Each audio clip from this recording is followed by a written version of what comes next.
Ok, tengo conmigo aquí al amigo Enrico May, un italiano que se fue a vivir a Perú, pero que nos va a contar un montón de experiencias importantísimas acerca de lo que quiero o estoy tratando de llevar en estos vídeos de hombres que han emigrado, que es la idea, una serie donde ya he hablado anteriormente con otros como Braulio, que emigró desde República Dominicana a Alemania, Hader, que emigró desde Colombia a Vietnam, eh, Kratos, que emigró desde Colombia a México, y ahora tenemos a Enrico May, que ha emigrado desde Italia a Perú. Enrico. Muy buenos días, Master. Emigré de Italia a Perú pasando 19 años por Madrid. Decirme que soy italiano es casi un poco reductivo. O sea, yo digo siempre que mi pasaporte dice que yo soy italiano, pero yo me siento ciudadano del mundo. Y en esta elección de vida que he tenido de viajar cuenta casi un poco mi historia familiar. Me explico con Sí, esto. claro, claro.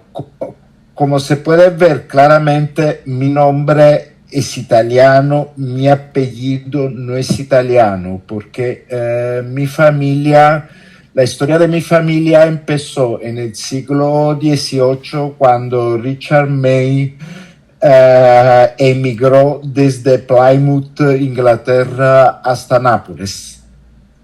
Sí, Y a lo largo del siglo XIX y el siglo XX, mi familia de origen inglesa se ha mezclado con alemanes y con suizos. A lo largo de mi vida siempre he deseado viajar y he tenido un sueño, porque yo parto del hecho que cada persona tiene un trauma que marca su vida. Mi trauma personal ha sido vivir durante 10 años en mi infancia en una isla. en una isla. En una isla, la isla de Ischia, que está en el Golfo de Nápoles, justo enfrente de Nápoles. Y yo las únicas personas a las cuales he tenido envidia a lo largo de mi vida era la gente que viajaba, los viajeros. Sí, Y sí, sí. recuerdo un diccionario que yo tenía de niño donde aparecían fotos de lugares entre comillas exóticos, y uno de los lugares que me parecía el punto más lejano del mundo era una fotografía del Opera House de Sydney. Sí. Lugar que yo he llegado a ver, he llegado a estar allí, Usted estaba en Sydney. porque Ha estado en Sydney. he estado en Sydney. Yo, una cosa de la cual me siento muy orgulloso en mi vida, que he tocado cada uno de los 5 continentes. Sí, es algo que también yo quiero hacer. No, yo, África, en África he estado, ¿cómo se dice?, en lugares más o menos, más o menos conocidos como Marruecos y Egipto. Y también he visitado durante un mes, en 2010, diciembre de 2010, un país prácticamente desconocido a la gran mayoría de las personas, que es Burundi. Sí, increíble. Me hizo gracia cuando vi la película esta, Pantera Negra, donde en las primeras imágenes aparecía un meteorito marcando un lugar de África que allí en la película llaman Wakanda, que realmente corresponde geográficamente a Burundi, que es considerado realmente el país más pobre del mundo. Y yo puedo decir que he visitado Wakanda. Y dígame una cosa, Enrico, esos países, o sea, una de las cosas que me da a mí cierta aprensión es que si son peligrosos para visitar. Los de África me refiero. Difícil decirlo. Yo soy de la idea que África es principalmente peligrosa para los africanos. O sea, hablando concretamente de Burundi, Burundi tiene, desde luego, una situación política muy inestable. Vamos a tener en cuenta que Burundi tiene frontera al norte con Ruanda y frontera hacia oeste con la República Democrática del Congo. Sí. De hecho, la capital de Burundi está a 5 kilómetros de la frontera con el Congo, cosa que yo he llegado andando desde Bujumbura hasta la frontera del Congo, en la playa del Tanganica. ¿Y cuántos kilómetros? 5 kilómetros. Es una zona políticamente inestable debido al hecho de que hay conflictos entre comillas étnico, y lo pongo muy, muy, muy entrecomillado porque la realidad es mucho más compleja. Los mismos que ha vivido Ruanda. Lo que pasa que Ruanda es un país que ha conseguido de alguna forma superar los problemas que ha tenido hasta los 90 con los conflictos entre Tutsi, Hutu y Batwa. Bueno, los Batuas es un caso aparte porque los Batuas se encontraron prácticamente en el fuego cruzado entre estas dos, entre comillas, etnias. Que no me pongo un poco a hablar de este tema porque si no terminamos mañana con esto. ¿Usted ha hecho un listado de los países que ha visitado? Bueno, el listado lo tengo bastante en mi memoria. En Europa he visitado casi toda Europa. El punto, digamos, más extremo de Europa donde he llegado ha sido Moscú. Ok, sí, bastante extremo ya. Y Moscú recuerdo el día que llegué, que fue uno de los días que más frío he pasado en mi vida. Sí, ya me imagino que... Porque, Sí, como se dice, no era consciente de que estaba a -10 y quería visitar, como me encontraba muy cerca en un lugar que es hermoso de Moscú, que es el viejo Arbat. Y ajá. me entero por parte de mi padre, porque mi padre es una persona que conoce bastante Rusia, que estábamos relativamente cerca de la famosa Plaza Roja de Moscú. Y quería visitarla. Estaba en un hotel con una calefacción altísima y no era consciente que fuera de allí estaba a -10. Qué bueno, sí. Sí, yo nunca he sufrido fríos. Lo más bajo que he estado es a 5 grados, es lo más bajo que he estado, pero ya 5 grados sobre cero. Pero entonces más o 5 menos, grados. Enrico, el número de países que usted ha visitado, ¿cuántos son? Francamente, no, así debería ponerme a contar. No sé si lo sabría decir. Luego también hay que ver países, entre comillas, que he visitado que no sé si se podrían considerar países, como por ejemplo la Ciudad del Vaticano o la República de San Marino. Sí, sí, cuéntelas como países porque son países. O sea, Porque yo, tal vez no son naciones, pero son países. Vaticano es un país. San Marino, el Vaticano es un país sí, independiente. por La ejemplo, República de San Marino fue la primera vez que salí de Italia. Naturalmente, la República de San Marino es un lugar súper pequeño, englobado dentro del territorio italiano. sí, yo lo contaría como un país, como Andorra, como un país también. Sí. Entonces, Y sí, y el primer lugar que he visitado fuera del territorio italiano fue Grecia. ok, muy bien. Y recuerdo la primera cosa que me impactó cuando llegué al puerto de Patras. Um, Fue justo ver carteles publicitarios de cigarros escritos con caracteres griegos. Sí. Sí, recuerde, Enrico, cualquier cosa que usted quiera, que no, si se dice algo, por ejemplo, yo voy a, como estamos grabándolo, Mm, voy a editar el audio, entonces cualquier cosa que no quiera, que quiera que elimine, me lo dice, ¿verdad? Ah, claro, claro, pero de momento Todo, to- todo todo va bien. perfecto. Pero bueno, una de las situaciones, ¿no ha sufrido usted en ningún momento mal de patria? No, yo como se dice, siempre me considero ciudadano del mundo. Yo digo siempre una cosa, estoy ligado a personas, no a tierras. Por ejemplo, yo, poco en plan de broma, digo que ahora mismo soy Enrico May 3.0, Sí. porque Enrico May 1.0 nació en Italia y vivió en Italia hasta los 19 años.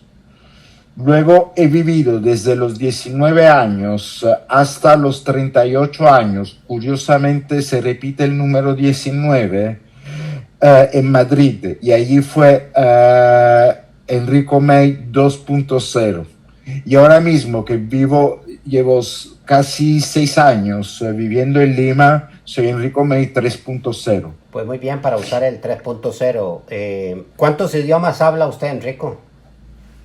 Lo que hablo, aparte de italiano y español, con el inglés me defiendo.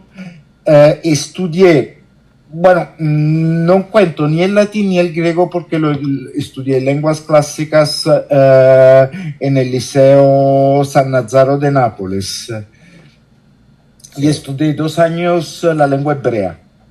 Qué bien, qué bien. Hablo también un poco de hebreo.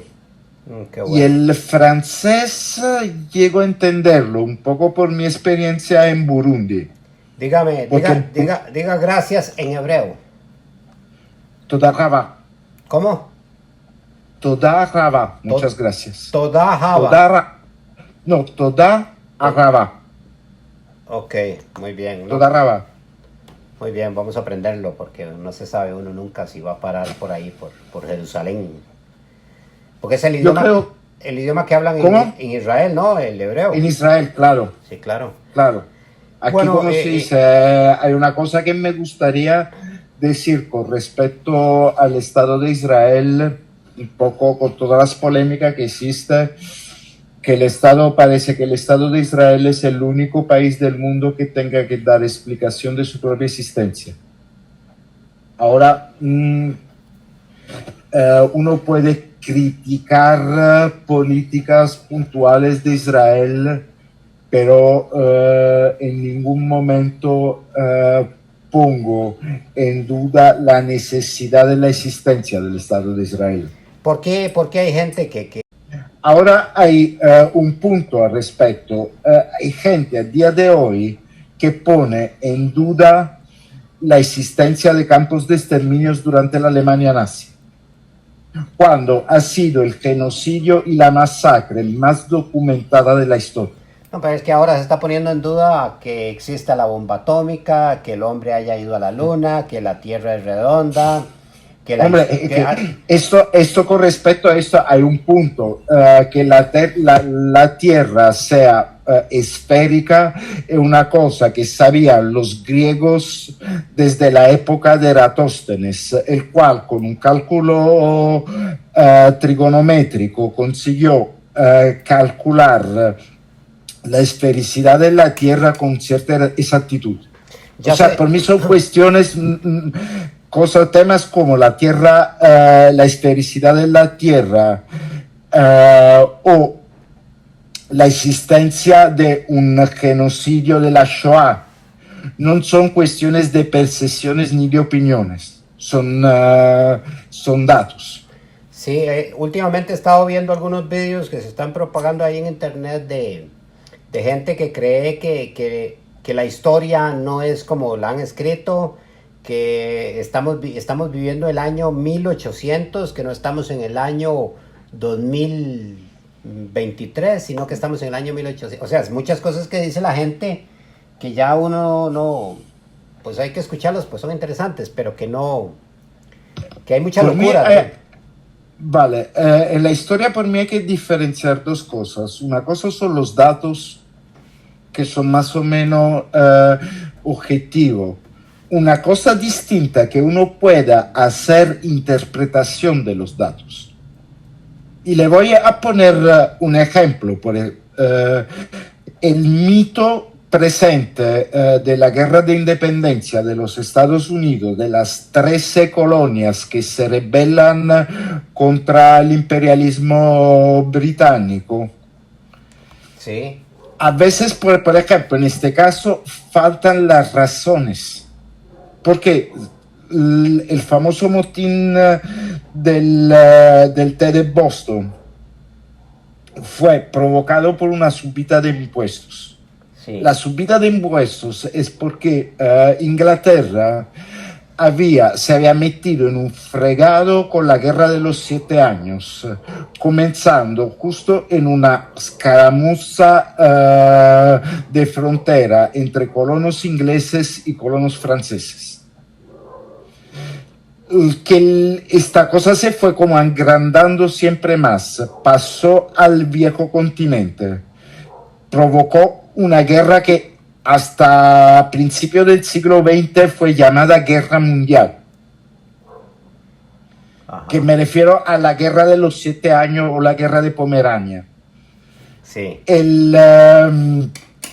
Los ingleses ganaron, pero tuvieron una victoria pírrica, en el sentido que tuvieron una fuerte repercusión económica por esta guerra. Entonces los ingleses se hicieron el siguiente razonamiento. Nosotros nos hemos metido en este fregado para ayudar las colonias. Lo justo sería que ahora mismo los colonos nos ayuden y se solidaricen con nosotros a través de mayores impuestos. Y los colonos le dijeron que no, claramente. sí. Y el resto de la historia es lo que conocemos. Pero lo que quiero decir que hay unos datos objetivos y hay interpretaciones de la historia. Pero en el caso, por ejemplo, de los campos de exterminios,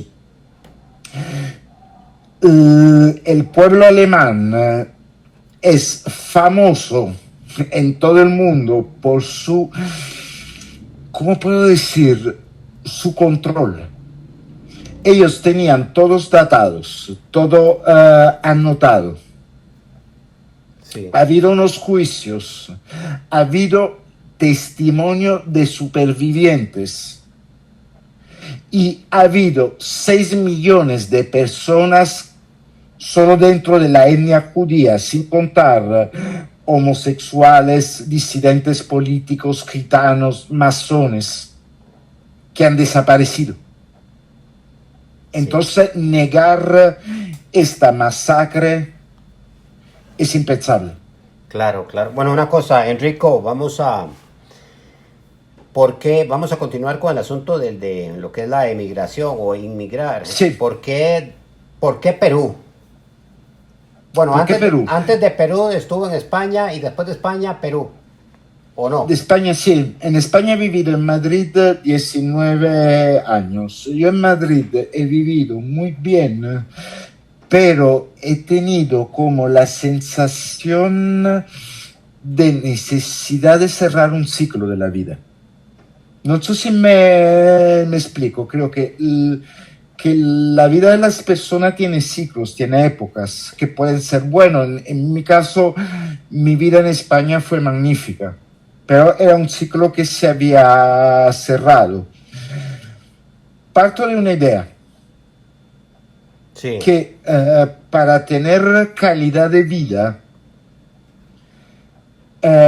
una persona lo que tiene que evitar lo más posible es meterse en deudas. Claro. Por mí, lo ideal en la vida para tener calidad es no tener ni hijos ni deudas. Porque un poco los hijos te obligan a ponerte en deuda. Sí, sí. Yo había recibido una herencia. Sí. Con mi herencia, para poder comprar un departamento de 40 metros cuadrados en Madrid, en una zona periférica, tenía que haber pedido una hipoteca.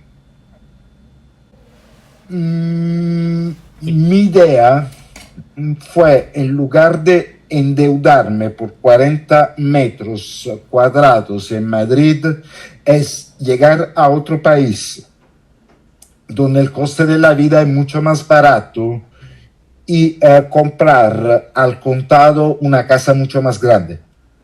Fue una buena idea.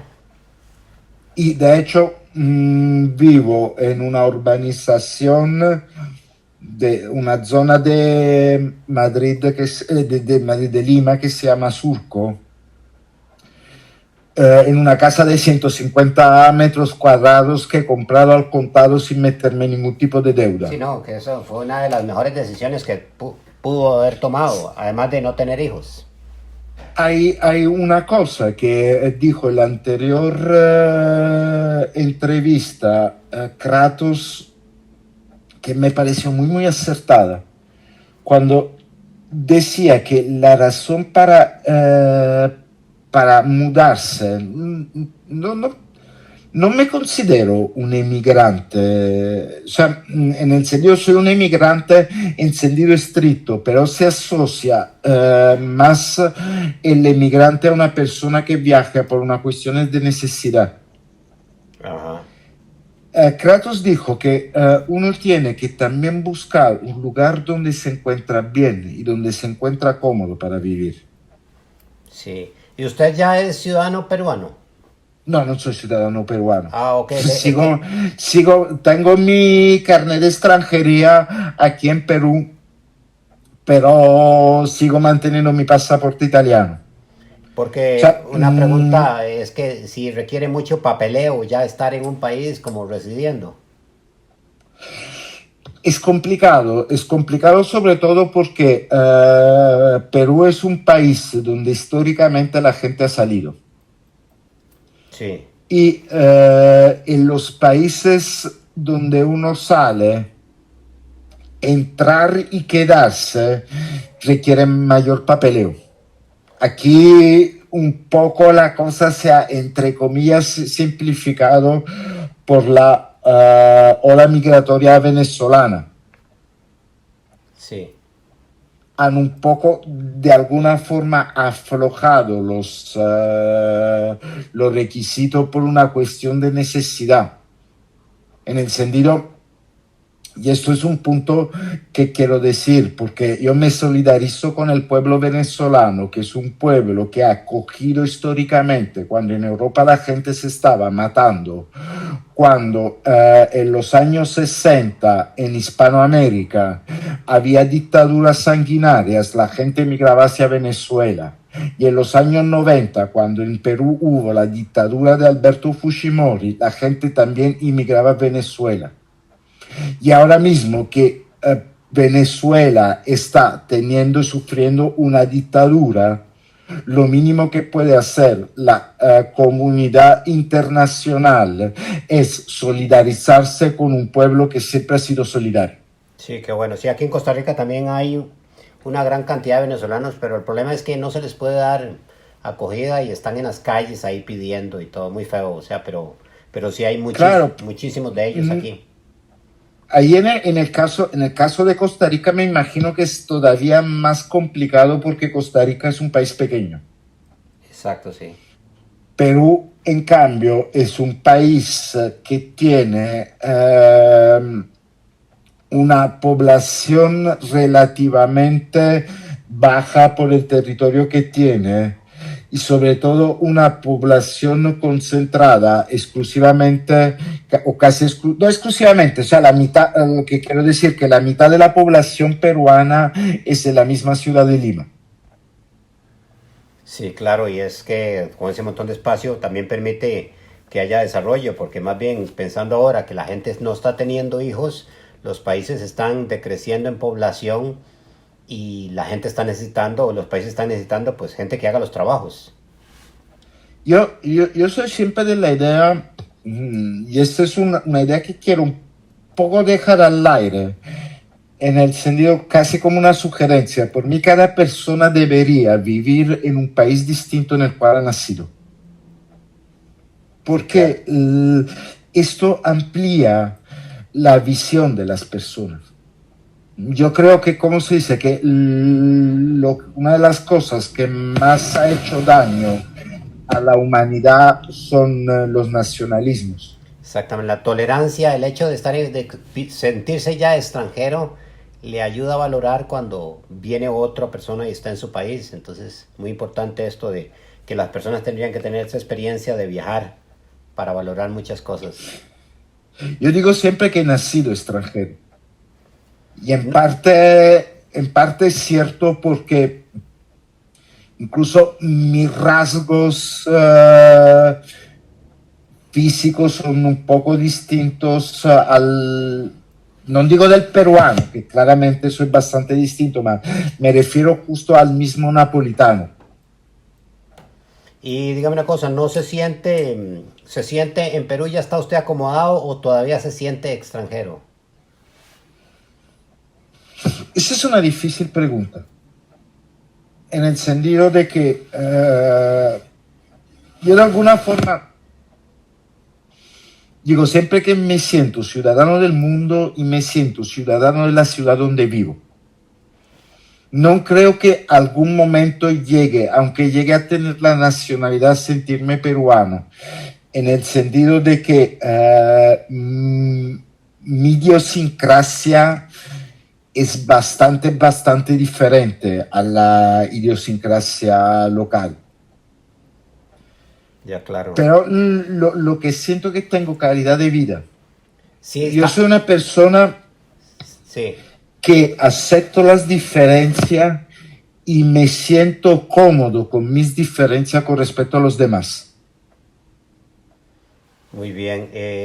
Ya como nos estamos acercando a los 30 minutos, podemos darle un poquito más de tiempo, pero háblenos un poco acerca de eso de la envidia a los viajeros.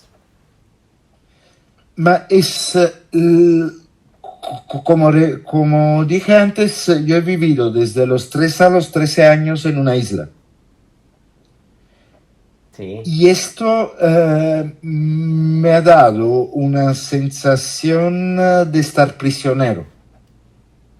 sí, Luego, un poco entra bastante que ver la forma de ver el mundo que tiene mi madre, porque mi madre, por ejemplo, es una persona que no ama viajar y no entiende que a alguien le puede gustar hacerlo, mientras que yo en cambio me siento nómada. y Y a futuro, ¿qué piensa hacer? O sea, ¿qué país? Bueno, parece que ya está usted en muchas partes del mundo. ¿Qué yo, por pa ejemplo, cosa de dentro de 20 días tengo planeado un viaje partiendo de la ciudad de Tarapoto, hacer por camino fluvial a través del Amazonas hasta Iquitos y de Iquitos hasta llegar a Colombia. Qué bien, ¿no? Y naturalmente ahí se mezcla un poco el gusto del viaje con el trabajo, en el sentido que voy a aprovechar este viaje para hacer fotos del Amazonas. En el Amazonas estuve en febrero de este año. Era un lugar que deseaba ver y la sensación, lo que fue impactante, llegar en avión a la ciudad de Iquitos y ver esta gran masa de agua que es el río de las Amazonas, que yo había visto en documentales, había visto en fotografía, pero verlo en vivo es algo muy distinto. Sí, es otra cosa, claro. Y ese viaje, ¿cómo está la seguridad en ese viaje? ¿Va solo o va? Viene, justo este domingo viene y llega mi padre a Lima. Un poco una cosa, costumbre que tengo con mi padre es que cada vez que viene a visitarme planteamos algún tipo de viaje. Ah, ok, claro. Y el primer viaje que hicimos al Amazonas fue casi un poco de tantear la cosa. Ahora, seguridad, francamente, no sabría decir, pero entra siempre también el gusto por la aventura. Claro, claro que sí, sí, sí, sí. Si todo fuera muy, muy tranquilo, también se pierde cierta sensación Sí, de yo la aventura. francamente no soy amante de estos viajes donde uno llega al hotel de lujo a estar, como se dice, en una playa. A mí eso me aburre. Sí, exactamente, sí, a mí también igual lo que me gusta es caminar por las calles, andar por ahí, claro, con cuidado de que no le pase, es que como aquí en Costa Rica han pasado cosas que llega un turista y anda tranquilo ahí con su valija y su salveque y todo, le caen tres drogos, la asustan, le quitan la valija, salen corriendo y, o sea, es horrible, o sea, una situación horrible de... Ma aquí en Lima habla mucho de la falta de seguridad, que yo francamente soy de la idea que entra mucho que ver el amarillismo de los telediarios. En el sentido, yo llevo 5 años y medio aquí y nunca he tenido ningún problema serio. Sí, sí, claro, es que también hay que Y guardar aparte, las respectivas prevenciones, precauciones, no, claro, claro, pero o sea, yo hablo en temas personales. Me he movido por zonas entre comillas marginales de Limas con $5,000 de equipo fotográfico encima y no me ha pasado nada. sí, es que Ahora, sí. también hay un punto que puede ser tanto a favor como en contra, en el sentido que también aquí yo tengo un aspecto que es bastante distinto al del peruano medio. Y que usted es alto también, ¿verdad? Yo mido Sí, 1,86 y exacto. que No, creo, no cualquiera se le mete encima, más sabiendo karate, ¿ah?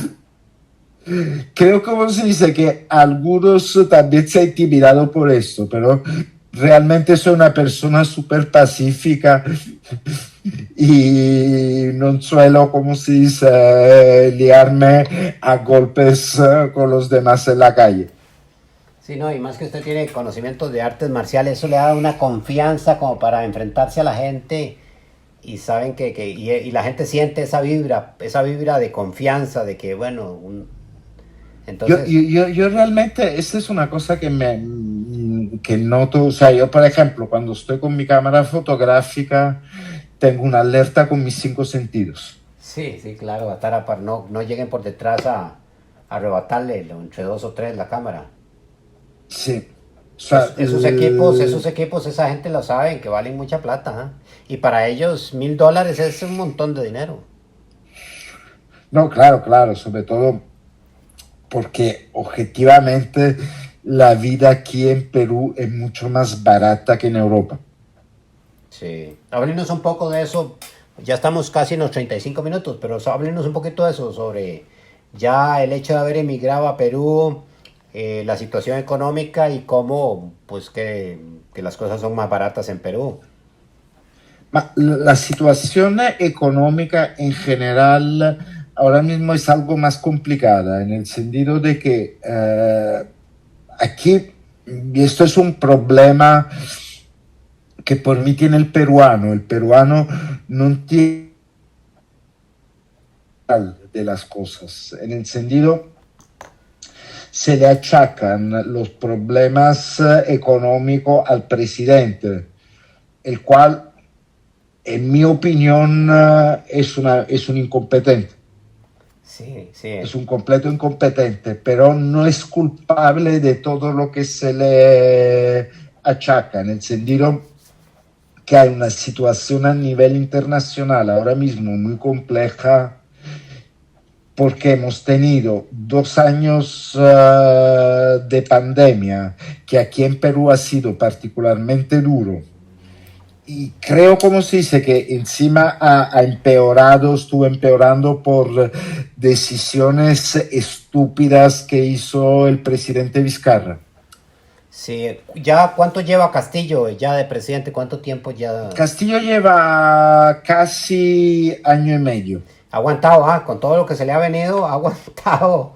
Yo como se dice, o sea, la única razón por qué no quiero que caiga Castillo es que estoy seguro que en el momento que cae Castillo, la alternativa a Castillo va a ser peor que Castillo. Sí, exacto. No sé si nunca ha oído la anécdota esta de un tirano griego que se llamaba Dionisio de Siracusa. Sí, claro, claro que sí.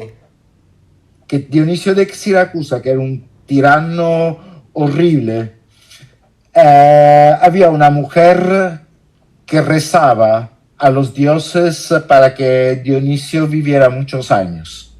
Y la gente le preguntaba, ¿y por qué haces eso si este es lo peor de lo peor de lo peor? Y la mujer contestó, dijo, yo recé por la muerte de su padre y apareció el hijo que era un peor. Sí, sí.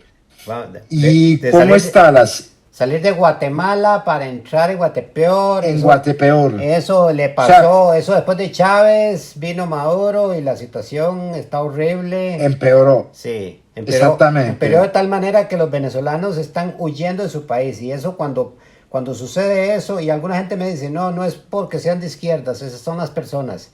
Pero es que esas políticas de izquierdas, yo no sé qué le parece a usted, pero son terribles. No estoy diciendo que las de derecha sean mejores. Sí. A ver, yo le digo una cosa. También la impresión que tengo que la dictonomía derecha-izquierda aquí es un concepto mucho difícil, o sea, de entender para un europeo. Sí. Me refiero, aquí Pedro Castillo es considerado una persona ligada a la izquierda, cuando para mi criterio de izquierda es una persona ligada a la derecha. Sí. Porque incluso, puedo decir, dal punto de vista político, Castillo es un fascista de manual. Sí. Bueno, Enrico, perdóneme, pero vamos a entrar en los 40 minutos. Yo no sé si quiere, si le queda algo importante que decir, como para que lo diga ya en estos últimos 2 minutos. Yo lo que usted me quiera preguntar, lo que quiero decir es que quiero decirle a la gente que se abra al mundo, que salga de su espacio de confort, que esto siempre le va a enriquecer. Sí, que no tenga miedo de andar solo por la calle, que no tenga miedo a salir al mundo. El mundo es interesante, es lo que le da sentido de alguna forma a la vida. El conocer, el explorar, el vivir nuevas experiencias. Sí, es un poco, entrando un poco dentro de de todo el tema de los incel, de los mito y todo esto. Sí. Hay gente que dice muchas tonterías con respecto a eso. Como por ejemplo, hay gente que dice que si tú no tienes la mandíbula de tal forma o si no eres de tal etnia, estás condenado a ser un incel. Eso es una tontería. La cuestión es tener experiencia, tener algo que contar, tener vida. Porque si tú tienes una vida igual a los demás, termina siendo prescindible. Exactamente. O sea, atreverse a ser distinto. Exacto. Bueno, Enrico, ya estamos en los 40 minutos. Le agradezco mucho la participación en esta cuarta entrevista que estoy haciendo a hombres que han emigrado por ahí para... Master, sí. El agradecimiento siempre lo tengo yo con usted. No, aparte que por mí siempre es un placer conversar, discrepar, intercambiar opinión, porque usted tiene todo mi aprecio. Sí, muy amable, Enrico. El próxima entrevista va a ser al Patriarcal, que es un hombre que emigró desde Guinea Ecuatorial a España. Sí, esa es la próxima entrevista que tengo programada. Pero por ahora estamos con la suya. Y bueno, despídase para cerrar aquí ya la grabación. Perfecto, Master. Muchísimas gracias a usted y a su público. Siempre y naturalmente cuando se editará el vídeo, cualquier persona que quiera preguntarme a través de los comentarios, yo lo hago con mucho gusto. Muchas gracias, Enrico.